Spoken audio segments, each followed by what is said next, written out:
군인권센터는 제가 거쳐간 공간, 모든 공간의 공간병들을 장기간 동안 뒷조사를 했고, 그래서 특히 공간 생활에 적응하지 못하고 일찍 떠난 병사들을 집중적으로 접촉을 해서 나타난 현상들을 전부 침대에 봉쇄하고 왜곡해가지고 언론에다가 무차별적으로 뿌려댔습니다. GOP 유배반했다는 것은 제가 공간병들을 보니까 이 공간병들이 매일 공간에서만 있고 제가 출근하고 없으면 사실 지루할 수도 있지 않습니까? 그리고 그 공간병들이 나중에 전역을 해서 친구들 만나면 군대 얘기하면 도대체 우리 공간병들은 무슨 얘기를 하려나 그런 생각도 들고, 그래서 저는 아주 좋은 생각으로 해서 보낸 겁니다. 이거는 아주 의도가 불순하고 도대체 무엇을 위해서 하는 거냐, 정말 인권을 위해서 하는 거냐, 아니면 어떤 정치적 목적을 위해서 이런 일들을 벌이는 거냐, 저는 의문을 갖고 있습니다. 군인권센터 소장은 삼청교육대 한번 교육을 받아야 되지 않는 사람입니다. 이런 생각도 갖고 있습니다. 네, 자유한국당 영입 명단에서 한 차례 보류됐던 박찬주 예비역대장이 오늘 기자회견을 열었습니다. 방금 들으신 대로 자신에 대한 의혹을 폭로한 군인권센터 소장에게 삼청교육대를 가야 한다, 이런 발언에서 또다시 논란인데요. 그 당사자 직접 스튜디오로 모셔서 이야기 나눠보도록 하겠습니다. 임태훈 소장님, 어서 오세요. 네, 안녕하십니까. 네, 오늘 하루 종일 좀 바쁘셨죠? 네, 뭐 전화도 많이 받으셨을 것 같고. 뜻하지 않게 저를 교육을 시켜야 된다 그래서. 예. 네, 기자회견 당연히 보셨을 것 같고 정말 깜짝 놀랐어요. 삼청교육대, 와, 이거는 교과서 옛날 네. 그 교과서 나오던 단어를 이분이 직접 꺼내드셨더라고요. 네, 네. 삼청교육대 가야 된다라고 했는데 어떻게 들으셨어요? 우선은 이게 뭐 단순한 말실수는 아닌 것 같아요. 인식이 언어를 지배하는 거니까. 네네. 이분의 인식이 그러하다는 것을 그대로 이제 드러낸 것이나 마찬가지죠. 네. 저는 우선 이제 삼청교육대가 언급됐으니까 당시에 사실 계엄을 선포하고 사회 불순분자들을 이제 가둬서 네. 뭐 목봉체조시키고 그렇게 수용소처럼 운영했던 그랬었죠. 곳이죠. 네. 400명이 넘는 분이 돌아가셨습니다. 사실 이분들에게 다 사과해야죠. 박찬주 대장은요. 네. 저에 대해서는 뭐 사과 안 해도 상관없습니다. 뭐 제가 얼마나 믿겠습니까? 자기를 뭐 차디탄 영창에 보냈다 그러는데 제가 얼마 전에 국방부 영창 갔다 왔거든요. 실태조사 때문에. 네, 네. 지하도 아니고요. 네. 에어컨도 있고 공기청정기도 있고 되게 쾌적하더라고요. 아, 그렇습니까? 인권이 많이 좋아진 거죠. 네. 예, 사실은 뭐 근데 남들이 보면 무슨 아주 빛도 안 들어오는 그런 감방에 가 있는지 아는데 그런 네. 건 전혀 아니고요. 네. 이분이 이제 밉다 하더라도 이렇게 이야기하는 것은 좀 잘못된 것이죠. 왜냐하면 본인이 국회의원 출마하겠다 그랬는데 국회의원이 해야 될 일 중에 하나가 국민의 기본권을 신장시키는 역할을 하는 겁니다. 그렇죠. 네. 그런데 반인권적인 발언을 하시는 거죠. 그러니까 이런 분들을 누가 과연 유권자들이 표를 주겠습니까? 네. 자유한국당도 이분 영입하면은 결국은 지지도가 떨어질 판인데 영입을 재고하시는 게 총선 전략이지 않을까 저는 그렇게 생각하고 있습니다. 네, 권유까지. 어찌됐든 21세기 들어서 삼청교육대라는 단어를 다시 들을 줄은 몰랐습니다. 저 개인적으로도. 그런데 이제 박찬주 대장이 여러 가지 얘기를 했는데 사실 임 소장님이 무엇을 이제 폭로할 때마다 군대도 제대로 안 갔다 온 사람이 뭘 아느냐 이런 식으로 또 얘기를 하잖아요. 뭐 박찬주 대장뿐만 아니라 다른 사람들도 그렇게 공격하는 경우가 있는데 여기에 대해서는 어떻게 답변하시겠어요? 자유한국당에서 배출한 대통령 두 분이 군대 안 갔다 오신 분들이잖아요. 네. 지금 당대표도 단마진으로 병역을 기피했는지 안 했는지도 알 수 없는 지경인데 네네. 한교안 대표를 이런 식으로 디스하시면 매우 곤란하죠. 저는 병역을 거부한 것이지 네. 기피한 게 아닙니다. 저는 제 발로 이제 감옥을 간 사람이고 네. 최근에 헌법재판소와 대법원이 무죄와 위헌이다라고 판결했기 때문에 네네. 저는 이런 인식을 갖는 분이 육군 대장이라면 참 많은 군에 보낸 이 자식을 군에 보낸 부모님들 심정이 굉장히 네. 밤마다 자식 걱정 때문에 힘들어하지 불안해서. 않을까. 네. 그리고 본인이 이런 발언과 행동을 함으로 인해서 후배 군인 장성들 네. 한 400여 명이 넘는데요. 네. 이분들이 가끔씩 극소수가 뭐 사고를 치긴 하지만 여전히 지휘권자로서 역할을 잘 하고 계세요. 네네. 자기 후배들을 소위 말해서 조롱거리로 전락시키는 똥별이라고 이렇게 조롱하는 네. 이런 분위기를 형성하는 데 일조하지 않겠나. 후배들 봐서라도 이제는 이런 발언은 좀 신중하게 하셔야 되지 않나 싶습니다. 네. 보통 메시지 내용이 마음에 안 들면 그 스피커를 공격하는 게 일반적인 패턴이긴 합니다만. 네네. 네. 스피커도 봐가면서 해야죠. 네. 알겠습니다. 하나하나 좀 볼까요? 그 여러 가지 내용들을 담으셨어요. 기자회견에서. 공관병을 그 GOP로 보낸 거는 보복이 아니라 지루할까봐 그랬다. 공관병이 감을 따는 거는 고유의 업무다. 뭐 내가 따겠냐 약간 이런 맥락이죠. 네. 그리고 부인의 공관병 갑질은 어른으로서 집안을 관리하는 사람으로서 그럴 수 있다. 뭐 이런 취지로 얘기를 했는데 뭐 하나하나 다 반박을 하실 수 있을 것 같아요. 좀. 우선적으로 네. 규정상 이제 따져보면은요. 네. 육군 병영 생활 규정이라는 게 있습니다. 2017년 당시에 제정된 건데요. 네. 장병의 사병활을 금지시키는 조항이 있어요. 여기 네. 52조를 보면 네. 부대 활동과 무관한 임무 부여 또는 사적인 지시 행위를 할 수 없다라고 되어 있습니다. 공관병 운영에 관한 규정입니다. 이게. 네.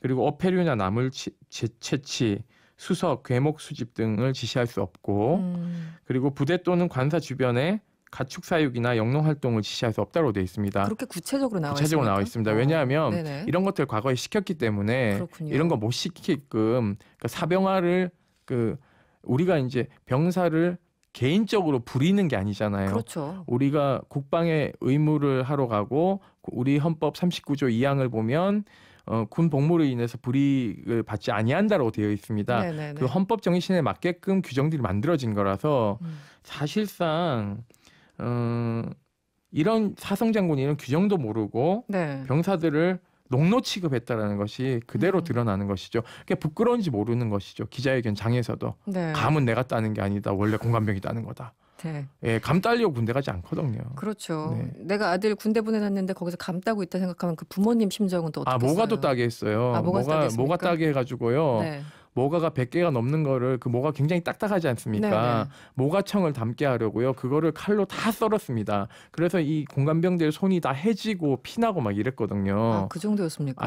그 모가가요. 네. 사과처럼 이렇게 칼로 들어가는 게 아니에요? 자르면은 이렇게 딱 잘리는 게 아니라 굉장히 딱딱하기 때문에 손에 물집도 막 잡히고 피도 나고 이래서 네. 당시 공관병들이 굉장히 애를 먹었습니다. 그래서 모가청 자기가 담아가지고는 웃는 얼굴로 좋은데 다 이렇게 줬겠죠. 네. 근데 그 웃는 얼굴과 그 맛있는 모가청 뒤에는 공관병들의 피와 눈물이 있는 것이죠. 이 이제 본인이 갑질한 것과 또 부인이 같이 갑질한 것이 같이 논란이 됐잖아요. 네. 보통 이렇게 부인들 뭐 이렇게 별다신 분의 부인들은 갑질을 많이 하는 편입니까? 어떻습니까? 많이 접하셨을 것 같은데요. 예전에는요, 뭐 김장한다고 네. 그 참모 부인들 다 부르고 막 병사들 부르고 이랬는데요. 네네. 요즘 그렇게 하지 않습니다.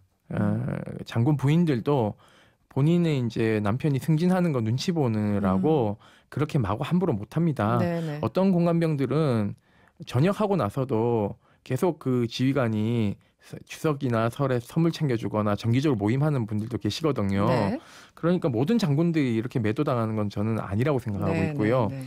특히 박찬주 부인은 뭐 원스타, 투스타 때부터 유별났다 그러더라고요. 그렇습니까? 예, 그래서 네. 부인도 지금 현재 폭행 혐의로 재판을 받고 있기 때문에 저희가 곧 의견서를 제출해서 엄하게 처벌해달라고 요구할 것입니다. 알겠습니다.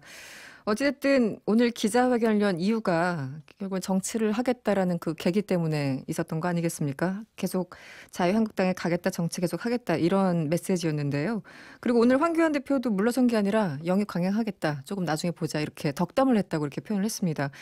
이 부분 아까 뭐 말씀하셨지만 크게 도움 안 된다라고 보십니까? 박찬주 대장을 또 응원하는 사람도 있지 않을까요, 혹시? 저는 이분 재판받아야 되거든요. 왜냐하면 갑질 건에 대해서 검찰이 무혐의 처분을 했어요. 네네. 그래서 갑질 부분은 저희가 지금 대검찰청에 재항고를 해놓은 상태고요. 네. 직권남용죄에 대해서는 대전고검에다가 재정 신청을 낸 상태입니다. 네. 그렇기 때문에 이 사건이 다 끝난 게 아니고요. 네. 대검에서 만약에 기소를 하지 않으면 저희는 재정 신청까지 할 계획을 가지고 있습니다. 네네. 그러니까 저는 이분도 반드시 재판을 해부돼서 유죄를 받아야지만이 지금 국민연금 다 꼬박꼬박 받고 있고, 국민연금을 군인연금을 받고 있어요. 네. 그러니까 이 국민들이 낸 세금 절반을 다 지금 가지고 계시거든요. 네네. 그러니까 저는 이건 박탈해야 된다고 생각을 하고 있습니다. 알겠습니다. 시간이 많지 않아서 우리 사실 중요한 건 개헌 문건이었기 때문에. 네네네. 네. 오늘 공개한 그 내용들을 보니까 문서 목록을 공개하셨어요. 저도 기사를 쭉 봤습니다만 목록 오늘 공개한 거 지금 11개 정도 됐습니다. 네네. 그 가운데 2016년 12월 9일 이날이 중요한 날이죠. 네, 기무사가 국가안보실장과 국방장관에 보고한 문서 제목이 탄핵안 가결 시 군조치 사항 검토 이렇게 돼 있더라고요. 네, 그렇습니다. 네. 이 두 가지 이 하나의 문건을 국가안보실장과 국방부 장관에게 보고를 했고요. 네. 그 전에도 문건에 보면 현 상황 관련 보고서 1, 2 뭐 이런 것들이 있습니다. 네. 그리고 군부 동정, 그리고 현 상황 관련 예비역 안보단체 활동 뭐 이런 것들이 있어요. 네. 사실 엄밀하게 얘기하면은 기무사가 정치에 개입한 것이거든요. 그렇죠. 그러니까 이런 이런 본다면. 예, 네네. 그렇죠. 이런 동정 보고를 한 것 자체가 계엄령을 염두에 두고 했을 개연성이 높다. 저희는 그렇게 판단하고 있습니다. 그래서 네. 제보에 따라서 오늘 문서 목록을 공개를 했고요. 그 문서 목록에 대한 하나하나의 건은 네. 저희가 정보공개 청구를 지금 해놓은 상태입니다. 네네. 정보공개 청구에서 비공개 결정이 나면 저희가 행정법원에다가 소송을 제기해서 반드시 국민들에게 이 문건을 공개할 것을 이 자리를 통해서 알려드리고 싶습니다. 네.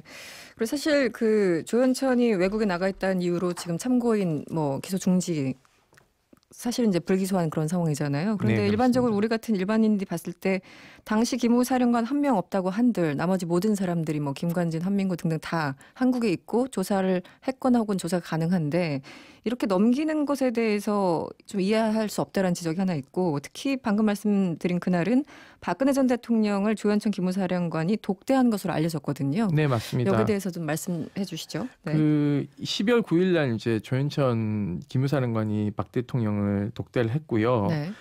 당시 또 16년 10월을 보면은 이미 김관진 국가안보실장이 국방비서관실의 행정관 중령을 통해서 계엄령 검토시킨 것이 나와 있습니다. 네. 이때 검토 내용에도 국회 계엄 해제 요구 시 대처 방안이라든가 네. 계엄사령관을 육군참모총장으로 지정하는 방안 등을 포함하고 있어서 사실상의 키맨은 조현천이 아니라 저는 김관진 당시 국가안보실장으로 보고 있습니다. 네, 그렇기 네. 때문에 윗선 그러니까는 당시 한교안 대통령 권한대행 또는 박근혜 대통령에 대한 조사가 불가피하다. 네. 다만 지금 검찰이 이 사건을 깔고 뭉갰기 때문에 덮었기 때문에 네. 검찰에서 하면 안 되고요. 국회에서 작년 여야가 합의한 청문회를 통해서 사건을 일정 정도 좀 밝히고 특검으로 가야 된다고 생각을 하고 있습니다. 네. 짧게요. 황교안 대표가 고소고발한다고 했는데 했습니까? 자유한국당이 저를 고발을 했고요. 고발했습니까? 그거 저는 고발이 성립이 안 될 거라고 보는데요. 네. 하나는 군사 기밀이 아니라는 것은 이미 입증이 된 사안이죠. 이게 허위 공문서 등에 대한 재판을 받고 있기 때문에요. 네. 이게 비밀 훈련으로 나중에 등장한 겁니다. 네네. 대선에서 지니까는요.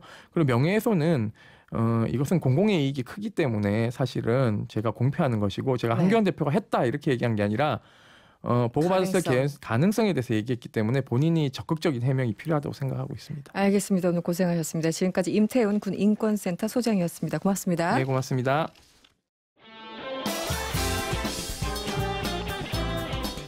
여러분의 퇴근길을 꽉 채워드립니다. 평일 저녁 6시 5분 이승원의 세계는 그리고 우리는